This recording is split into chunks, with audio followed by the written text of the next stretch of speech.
Hello friends, welcome to beyond every thing channel. நம்ம 100 rules of money series பார்த்துட்ருக்கோம். இன்றைக்கி நம்ம பார்க்க போகிறது ரூல் நம்பர் 9. இன்றைக்கி நம்ம பார்க்க போகிற ரூல் என்னென்னா 6x emergency fund rule.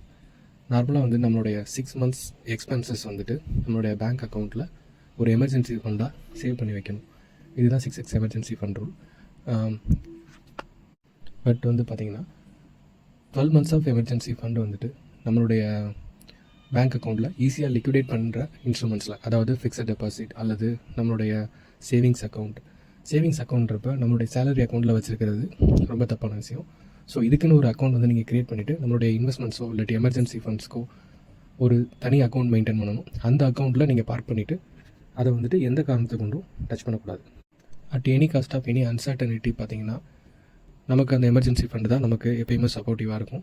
So இந்த கொரோனா மாதிரியான சுச்சுவேஷன்ஸ்லாம் இந்த மாதிரியான எமர்ஜென்சி ஃபண்ட்ஸ் இருந்துச்சுன்னா நம்மளுக்கு 6 to 12 மந்த்ஸ் எந்தவித இஷ்யூஸும் இல்லாமல் நம்மளுடைய லைஃப்பை மேனேஜ் பண்ணுறதுக்கு ஈஸியாக இருந்திருக்கும்.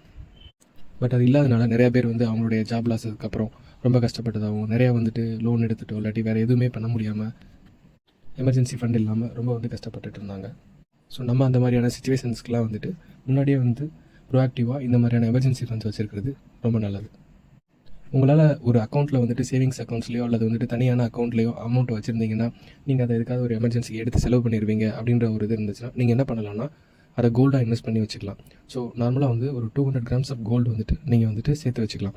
இது எப்படி வச்சுக்கலாம்னா, ஒன்று டிமேட் ஃபார்மில் கோல்டு பீஸாவோ அல்லது ஒரு கோல்டு காயின்ஸாவோ வாங்கி பார்க் பண்ணி வச்சிங்கன்னா நீங்கள் இமீடியட்டாக சேல் பண்ண மாட்டீங்க. உங்களுக்கு தேவைன்றப்ப எடுத்துகிட்டு போய் ப்ளெஜ் பண்ணிக்கலாம். கோல்டு காயின்ஸ்னால் ப்ளெஜ் பண்ணிவிட்டு நீங்கள் அதோட அமௌண்ட்டை எடுத்துகிட்டு உங்களுக்கு அடுத்து மந்த்லி கரெக்டாக இன்கம் வர ஆரம்பித்த பின்னாடி நீங்கள் அதை மெதுவாக திருப்பிக்கலாம். அல்லது நீங்கள் அந்த கோல்டை அப்படி சேல் பண்ணிவிட்டு கூட உங்களுடைய லைஃப்பை மேனேஜ் பண்ணிக்கலாம்.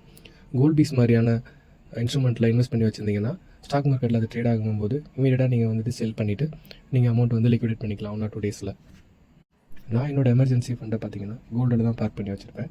ஸோ அட் எனி காஸ்ட் எனக்கு எது அன்சர்டனிட்டி ஏற்படும் போது என்னுடைய கோல்டு எடுத்துகிட்டு போய் ப்ளெஜ் பண்ணிவிட்டு நான் என்னுடைய லைஃப்பை மேனேஜ் பண்ணிக்கிற மாதிரி பிளான் பண்ணி வச்சுருக்கேன்.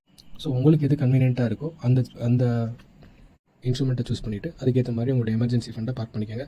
பட் அட் எனி காஸ்ட் உங்களோட எமர்ஜென்சி ஃபண்ட் எனி ஃபார்மில் எய்தர் கோல்டு பீஸாவோ, லிக்விட் ஃபண்டாவோ, ஃபிக்ஸட் டெபாசிட்டாவோ அல்லது கோல்டு காயின்ஸாவோ நீங்கள் வச்சுருக்கிறது எப்போவுமே உங்களுக்கு சேஃப். ஸோ இன்றைக்கி வீடியோ உங்களுக்கு பிடிச்சிருக்கும்னு நினைக்கிறேன். பிடிச்சிருந்தால் லைக் பண்ணிவிட்டு கமெண்ட் பண்ணுங்கள். உங்கள் ஃப்ரெண்ட்ஸ் அண்ட் ஃபேமிலிக்கு ஷேர் பண்ணிவிட்டு சப்போர்ட் பண்ணுங்கள். தேங்க்யூ ஃபார் வாட்சிங்.